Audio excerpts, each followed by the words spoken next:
LDFിന്റെ തെരഞ്ഞെടുപ്പ് കമ്മിറ്റി ഒരു പരാതി മുഖ്യമന്ത്രിക്കും DGPക്കും കൊടുത്തിട്ട് മുഖ്യമന്ത്രിയും CPM-ഉം അല്ല മുഖ്യമന്ത്രിയും പോലീസും കഴിഞ്ഞ 3 ആഴ്ചക്കിടയിൽ ഒരു നടപടി സ്വീകരിച്ചില്ലല്ലോ. അതെന്താ സ്വീകരിക്കായിരുന്നത്?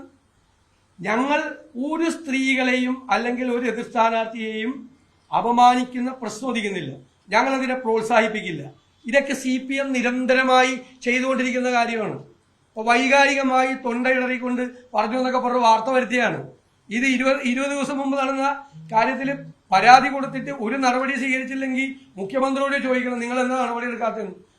ആരെങ്കിലും അങ്ങനെ ചെയ്തിട്ടുണ്ടെങ്കിൽ നടപടി എടുക്കുന്നതിൽ ഞങ്ങൾക്ക് യാതൊരു വിരോധമില്ല. പക്ഷെ അതോടൊപ്പം KK രമയെ ആസ്ഥാന വിധവ എന്ന് വിളിച്ച് അധിക്ഷേപിച്ചപ്പോ ഈ ശൈലജയൊന്നും ഉണ്ടായിരുന്നില്ല. ഇപ്പൊ അതിന് സ്റ്റേറ്റ്മെന്റ് കൊടുത്ത വൃന്ദാകാരായിട്ടും ഉണ്ടായിരുന്നില്ല.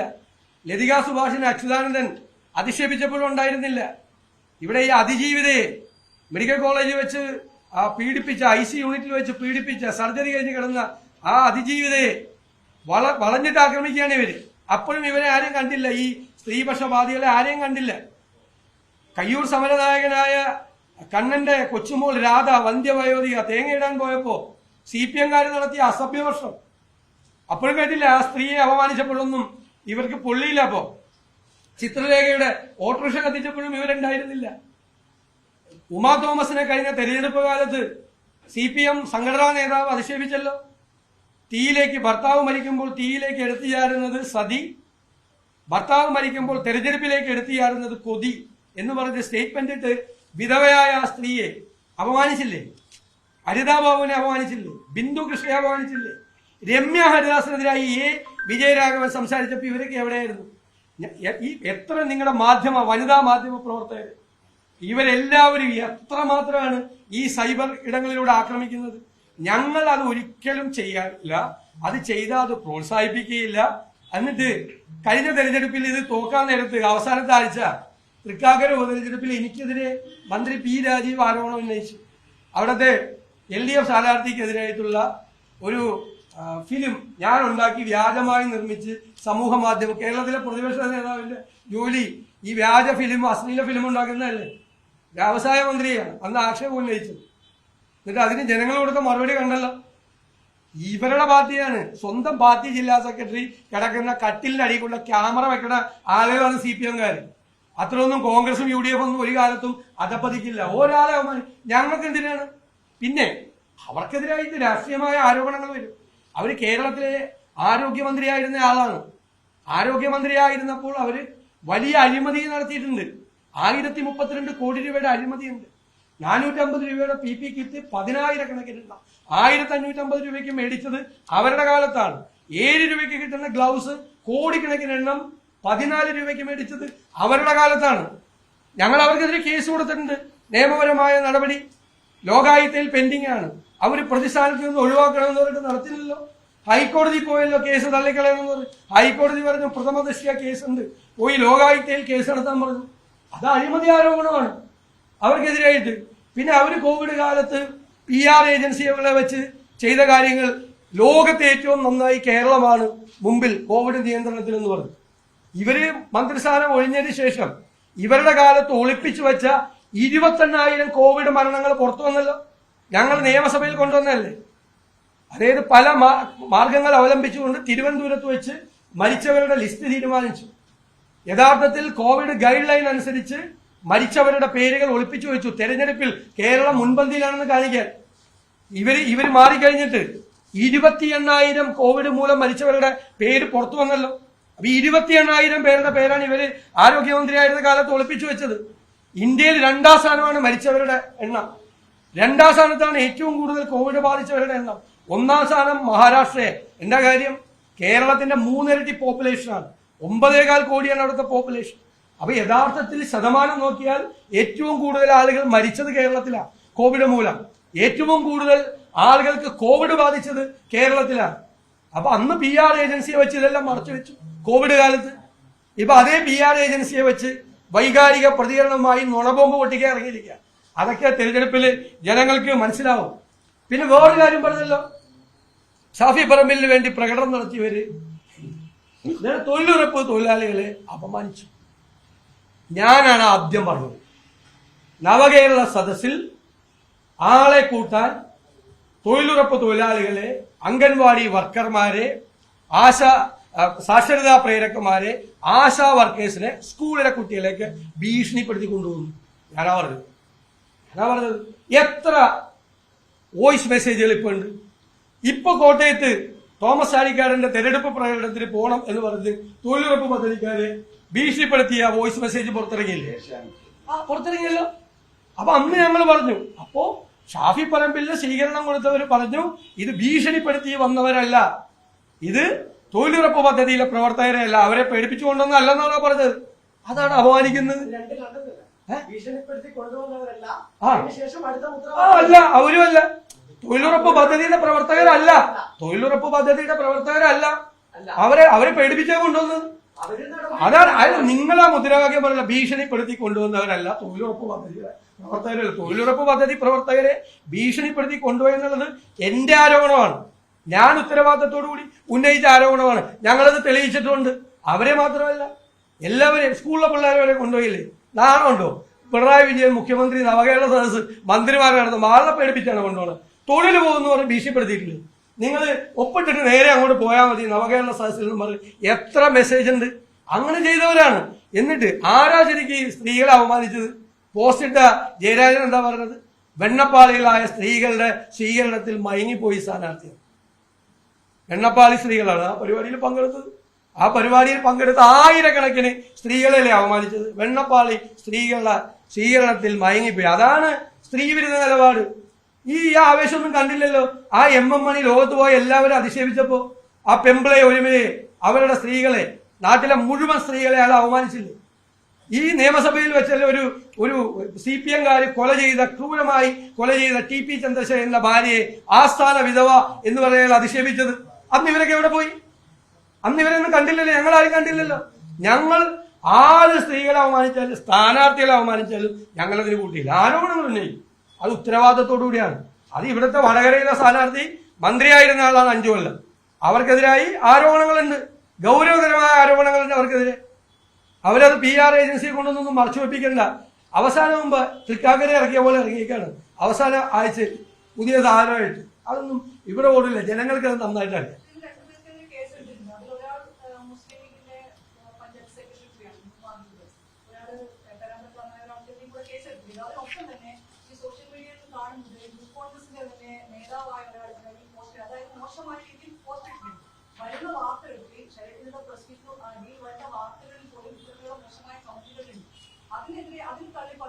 ഞാനൊരു കാര്യം കാണിച്ചാൽ, ഇപ്പോ എന്റെ ഇൻസ്റ്റാഗ്രാമിൽ ഞാനിട്ടിരിക്കുന്ന പോസ്റ്റിന്റെ അടിയിൽ വന്ന് പറഞ്ഞിരിക്കുന്ന അല്ല കേട്ടോ അല്ല കേൾക്ക്, എന്നാ ഇയാള് പറയും. ഇയാള് ചോദിച്ചിട്ട് അയാൾ എന്നെ മറുപടി പറയും. ഞാൻ പറയട്ടെ മറുപടി. നിങ്ങൾ ചോദിച്ചിട്ട് ഞാൻ മറുപടി പറയാം. നിങ്ങൾ എന്നിട്ട് എന്റെ കയറിയിട്ട് സംസാരിക്കുന്നു. ഞാൻ നിങ്ങൾ ചോദിച്ചതിന് മറുപടി പറയാം, ഇല്ലെങ്കിൽ ചോദിച്ച് തീർന്നിട്ട് ഞാൻ പറയാം. ചോദിച്ചോ. അത് ചോദിച്ചല്ലോ നേരത്തെ.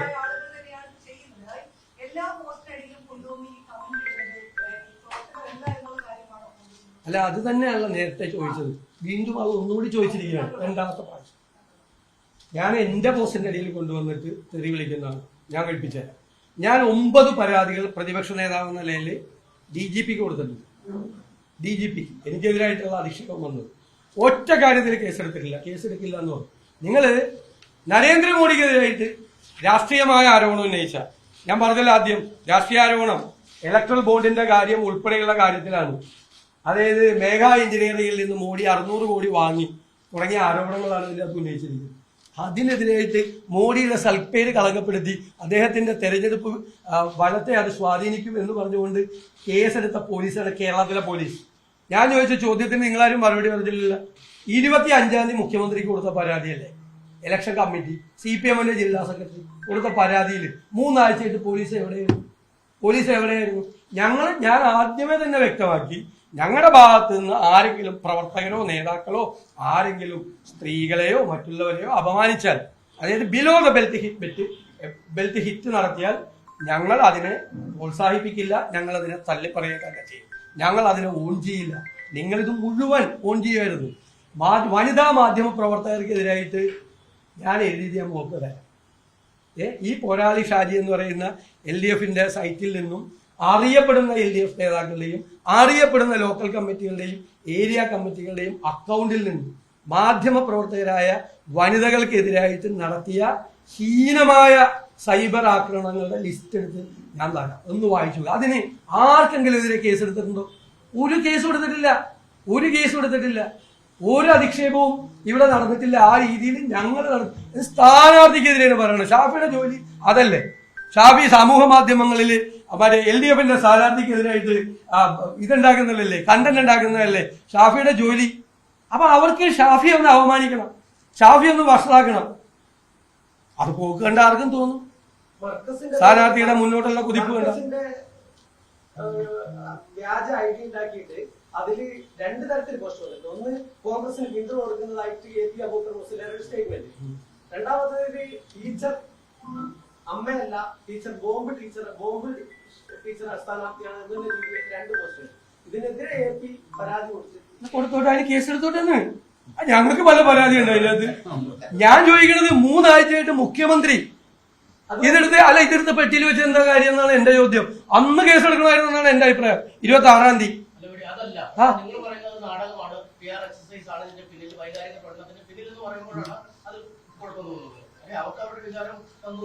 അല്ല, നിങ്ങൾ ചോദിച്ച ചോദ്യത്തിനാണ് ഞാൻ മറുപടി പറഞ്ഞത്. 25-ാം തീയതി പരാതി കൊടുത്തിട്ട് ഇതുവരെ ഇല്ലാതെ ഇലക്ഷന്റെ അവസാനത്തെ ആഴ്ചയാകുമ്പോ ഇത് കത്തിക്കാൻ ഇറങ്ങിയേക്കണ കണ്ട നമുക്കറിയാം എന്തിനാണ് വരവെന്ന്. മനസ്സിലായില്ലേ? അവസാനത്തെ ആയുധം പുറത്തേക്ക് എടുക്കുക. ഈ കഴിഞ്ഞ 3 ആഴ്ച ഇവിടെ പോയിരുന്നു ഈ സംഭവം. അല്ല, ഞാൻ പറഞ്ഞില്ല അച്ചുവമ്മനെതിരായിട്ട് എന്തെല്ലാം അധിക്ഷേപമാണ് പറഞ്ഞത്. അല്ല, ഞങ്ങൾ കൊടുത്ത പരാതി കൊടുത്തു പോലീസിൽ, ഒരു കേസ് കൊടുത്തില്ല. ഞങ്ങൾ പരാതി കൊടുത്തു, ഞങ്ങൾ കേസെടുത്തില്ല. എന്തുമാത്രം ചെയ്തു അതൊക്കെ ഒന്ന് ഓർപ്പിച്ചാൽ മതി എല്ലാവരും. ഉമ്മൻചാണ്ടിയുടെ സജീവ രാഷ്ട്രീയത്തിലില്ലാത്ത പെമ്മക്കളെ കുറിച്ച് പുതുപ്പള്ളി തെരഞ്ഞെടുപ്പിന്റെ കാലത്ത് പറഞ്ഞതൊക്കെ ഒന്ന് ഓർത്താൽ മതി. ഒന്നും മറന്നു പോകരുത്. വാർത്തകളുടെ അടിയിൽ വരുന്ന കമന്റുകൾ ഞങ്ങൾ കാണിച്ചു തരാം. സംശയം എന്താ? എങ്ങനെ സ്വന്തം ഐഡി തന്നെ അവർക്കെതിരെ പരാതി കൊടുത്ത് നടപടി എടുപ്പിക്കും. ഞങ്ങൾ കൊടുത്തോന്നേ. ഞങ്ങൾ ക്ലിയർ ആയിട്ട് പറഞ്ഞല്ലോ, ഇതിനെ ഒന്നും ഞങ്ങൾ CPM ചെയ്യുന്നത് പോലെ കുട പിടിച്ച് കൊടുക്കില്ല. ഞങ്ങളുടെ നിലപാട് വളരെ വ്യക്തമാണ്, ഒരു തരത്തിലും പോയില്ല. ഇത് തെരഞ്ഞെടുപ്പിന്റെ അവസാനം മുമ്പ് പറഞ്ഞ മാതിരി സ്ഥിരമായിട്ട് കൊണ്ടുവരികയാണ്. എന്നിട്ട് ബാക്കിയുള്ളവർക്കൊന്നും ആരും വൈകാരികമല്ലല്ലോ. PT തോമസിന്റെ കേസിൽ ഉമാ തോമസിന് ആ പ്രശ്നമില്ലല്ലോ, ലതിക സുഭാഷ് ഇല്ലല്ലോ, രമ്യ ഹരിദാസിന് ഇല്ലല്ലോ. എന്താണ് പരസ്യമായിട്ട് പാർട്ടി സംസ്ഥാന സെക്രട്ടറി ആയിരുന്നില്ല അന്ന് വിജയരാഘവൻ പറഞ്ഞത്? അത്ര മോശമായിട്ടാ പറഞ്ഞത്. ഞങ്ങൾ ആരെങ്കിലും സംസാരിച്ചിട്ടില്ല. ഈ അതിജീവിതയെ കുറിച്ച്, അവിടുത്തെ ആ നേഴ്സിനെ കുറിച്ച് എന്താ പറഞ്ഞത്? ആ നേഴ്സിനെ സത്യം റിപ്പോർട്ട് ചെയ്ത നേഴ്സിനെ 6 ദിവസം ആ മെഡിക്കൽ കോളേജിന്റെ മുമ്പിൽ ഇരുത്തിയില്ലേ? എന്തൊരു സ്ത്രീവിരുദ്ധ പ്രചരണമാണ് CPM നടത്തുന്നത്, CPM ഹാൻഡിലുകൾ നടത്തുന്നത്. കേരളത്തിലെ ഏതെങ്കിലും മാധ്യമ പ്രവർത്തകർ, എത്ര പേരുടെ പേര് വരണം? സിന്ധു സൂര്യകുമാർ, അഖില നന്ദകുമാർ, ഷാരി പ്രഭാകർ, എത്ര വനിതാ മാധ്യമ പ്രവർത്തകർ നിങ്ങളുടെ സഹോദരിമാർക്കെതിരെ കേട്ടാൽ അറയ്ക്കുന്ന, നമ്മുടെ വി ജോണിനെതിരായിട്ടൊക്കെ കേട്ടാൽ അറയ്ക്കുന്ന സാധനങ്ങൾ സ്വന്തം ഹാൻഡിൽ നിന്ന് ചെയ്യുന്ന പാർട്ടിയല്ലേ? ഞങ്ങൾക്കൊന്നും അതിനൊന്നുള്ള സംവിധാനം ഉണ്ട്. വല്ലവരും ഒറ്റയ്ക്ക് വല്ലൊരു സ്ഥലത്ത് ചെയ്തിട്ടുണ്ടെങ്കിൽ ഞങ്ങൾ അതിനെ ഓൺ ചെയ്യില്ല. ഞങ്ങളെ ശ്രദ്ധിച്ചാൽ ഞങ്ങൾ അതിന് വേണ്ടിയിട്ടുള്ള നടപടിയുണ്ട് ഉറപ്പായിട്ടും. മാതൃകാപരമായ നടപടി എന്ന രീതിയിൽ ഇപ്പോൾ യൂത്ത് കോൺഗ്രസിന്റെ കണ്ണൂർ ജില്ലാ ജനറൽ സെക്രട്ടറി ഇതേപോലെ ഒരു പോസ്റ്റിനടിയിൽ കമന്റ് ഇടുകയും പോസ്റ്റ് ഇടുകയും ചെയ്തിട്ടുണ്ട്. അപ്പൊ അവിടെ ഒരു മാതൃകാപരമായ നടപടി എന്ന രീതിയിൽ അല്ല, അത് ഞങ്ങൾ പരിശോധിക്കട്ടെ. അങ്ങനെ ഉണ്ടെങ്കിൽ ഒരു പരാതി ഞങ്ങൾ നോക്കട്ടെ, ഞങ്ങൾ പരിശോധിക്കട്ടെ. നമ്മൾ ഈ ലോകത്ത് വരുന്ന എല്ലാ ആളുകളുടെ പോസ്റ്റ് മുഴുവൻ കാണുക. കേക്ക് ഞാൻ എന്റെ പോസ്റ്റ് ഇട്ട് കഴിഞ്ഞാൽ പിന്നെ അടിയിൽ ആരൊക്കെ വന്ന് എന്താ എഴുതിയെന്ന് നോക്കാറില്ല. വല്ല സുഹൃത്തുക്കളും വിളിച്ച് പറയുമ്പോഴാണ് അടിയിൽ മറ്റൊക്കെ എഴുതി വെച്ചേക്കുന്നത് എന്ന് പറയുന്നത്. ഞാൻ ഡിലീറ്റ് ചെയ്തതായിരുന്നു പറഞ്ഞു. ഇപ്പോഴും ഇന്ന് ഇൻസ്റ്റാഗ്രാമിൽ ഒരു സാധനം വന്നപ്പോൾ ഞാൻ ഡിലീറ്റ് ചെയ്തല്ല, അതവിടെ കിടക്കട്ടെ എന്ന് പറഞ്ഞു. അത് കാണട്ടെ, മറ്റുള്ളവർ കാണട്ടെ എന്ന് പറഞ്ഞു. എന്തെല്ലാം അധിക്ഷേപങ്ങളാണ് വന്നത്. നിവൃത്തിയില്ലാത്ത 9 പരാതിയാണ്. 9 പരാതി. കേരളത്തിലെ പ്രതിപക്ഷ നേതാവ് ഉത്തരവാദിത്തത്തോടുകൂടി എഴുതി കൊടുത്ത പരാതി പോലും കഴമ്പില്ല എന്ന് പറഞ്ഞ് തിരിച്ച് കേസെടുക്കാതെ വിട്ട ആളുകളാണ്. ഞാൻ നിങ്ങൾക്ക് കാണിച്ചു തരാം ആ എഴുതിയതൊക്കെയാണ്. എത്രയോ സ്ത്രീകളായിട്ട് ബന്ധപ്പെടുത്തിയിട്ടാണ് മോശമായിട്ട് പറഞ്ഞിരിക്കുന്നത്. എത്ര കേൾക്കാൻ പറ്റാത്തത്. അത് നമ്മൾ ചെയ്യില്ലാന്നേ. ഞങ്ങൾ ചെയ്യില്ല. ഞങ്ങൾ ആരെങ്കിലും അങ്ങനെ എഴുതിയിട്ടുണ്ടെങ്കിൽ ഞങ്ങളുടെ ശ്രദ്ധയിൽപ്പെട്ട നടപടി എടുക്കും. ഞാൻ പറഞ്ഞത് ഞാൻ താങ്കൾ പറഞ്ഞാൽ നിഷേധിക്കുകയല്ല. എല്ലാ പോസ്റ്റും നമ്മൾ കാണില്ല, എല്ലാവരുടെയും പോസ്റ്റിന്റെ അടിയിൽ അടിക്കുറിപ്പാരൊക്കെ എഴുതിയത് നമ്മൾ കാണും. നമ്മൾ വളരെ കുറച്ചല്ലേ നമ്മൾ കാണുന്നുള്ളൂ, 1001 നമ്മൾ കാണുന്നത്. ഞങ്ങളുടെ ശ്രദ്ധയിൽപ്പെട്ടയോ അല്ലെങ്കിൽ ഗൗരവമായിട്ട് ആരെങ്കിലും പരാതികൾ ഉന്നയിക്കുകയോ ചെയ്താൽ ഞങ്ങളത് ഉറപ്പായിട്ട് തീർച്ചയായിട്ടും ചെയ്യും.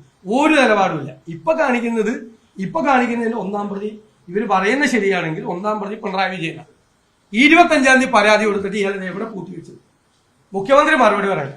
3 ആഴ്ചയായിട്ട് അതിലെന്തെങ്കിലും ഗൗരവം ഉണ്ടായിരുന്നെങ്കിൽ, സീരിയസ് ആയിട്ടുള്ള എന്തെങ്കിലും അതിനകത്ത് ഉണ്ടായിരുന്നെങ്കിൽ 3 ആഴ്ച അത് പൂർത്തി വെച്ചതിനുള്ള മറുപടി പിണറായി വിജയൻ പറയാം. അല്ലെ ഇത് പ്ലാൻ ചെയ്ത് ആസൂത്രണം ചെയ്ത് തെരഞ്ഞെടുപ്പിന്റെ അവസാനത്തെ ആഴ്ച കത്തിക്കാൻ വേണ്ടി കൊണ്ടുവന്നതാണ്. കത്തിക്കാൻ വേണമെങ്കിൽ കൊണ്ടുവന്നാണെങ്കിൽ അത് സ്വയം കെട്ടുപോകുമെന്ന് മാത്രമേ പറയാവൂ. നിങ്ങൾ പറഞ്ഞിരിക്കുന്നത് ഈ മറ്റേ അടിയിൽ കമന്റ് ഇട്ടവരെ പറ്റിയല്ല ഈ സ്ഥാനാർത്ഥി പറഞ്ഞത്. ഷാഫി പറമ്പിൽ നേരിട്ട് ഇരുന്ന പറഞ്ഞ